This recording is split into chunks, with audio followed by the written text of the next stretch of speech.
And so this is from Anonymous Patriot. We went from 15 days to slow the spread to you're fired if you don't get the jab to your bank accounts are frozen if you protest against us. And somehow we're the conspiracy theorists.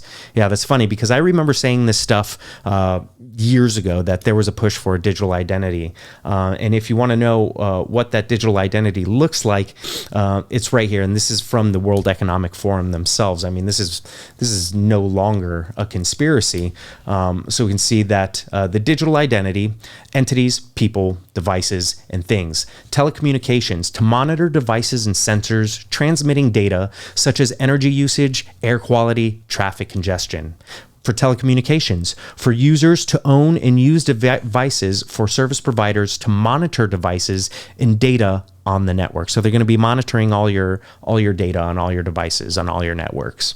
E-government, for citizens to access and use services, file taxes, vote, and collect benefits. Of course, you have to file taxes because how else would the 1% stay afloat if not extorting money from the 99%. Social platforms, for social interactions to access third-party services that rely on social media logins. So you'll have to have this digital identity if it's based on a vaccine or whatever they tell you to do. Your social credit score will give you access to different social activities and platforms. So you better be a good citizen because if not, they'll restrict your access. E-commerce, to shop, to conduct business transactions and secure payments.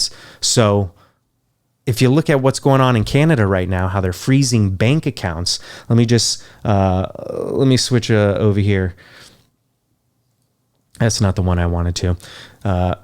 So this is from Paul Mitchell. Now that the Trudeau government is openly authorizing banks to freeze accounts of their political enemies, do you really need to be told why combined digital ID and digital national currency would be an authoritarian nightmare? Didn't think so. And so if you go back to this digital ID, you can see that they could simply restrict your access to anything, to e-commerce, to social platforms, to government, to voting, humanitarian response, to access services, to demonstrate qualifications to work in a foreign country. Maybe you don't get aid if there's an emergency or if you need a humanitarian response because your social credit score doesn't align in your digital identity. Travel and mobility. Maybe you don't meet the qualifications to fly or travel or cross the border and they just restrict your ability to do so, to book trips, to go through border control between countries or regions. So imagine checkpoints between every state, at every border in every country, where if you don't have these experimental jabs, as many as they tell you to get, 3, 4, 5, 6, you will not have access to these things. Food insustainability. Food. They want to restrict your ability to food. They've cut off their money. Food is you can't get food without your money. For farmers and consumers to verify provenance of produce, to enhance value and traceability in supply chains. Financial services, to open bank accounts, carry out online financial transactions. That's already being taken away. Healthcare, for users to access insurance, treatment, to monitor health devices, wearables, for care providers to demonstrate their qualifications. And so these are all essentially eventually going to be implanted devices. This digital identity will be an implantable RFID chip that hosts all this different data.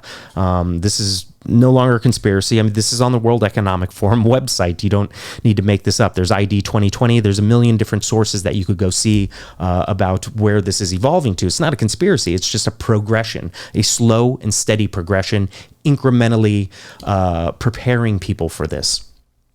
And so you can imagine how dangerous this can be in a world that's run by the most powerful corporations and people, the billionaire class, dictating what you can and can't access, where you can and can't go, or what you can and can't buy or use. It's very disturbing. Yeah.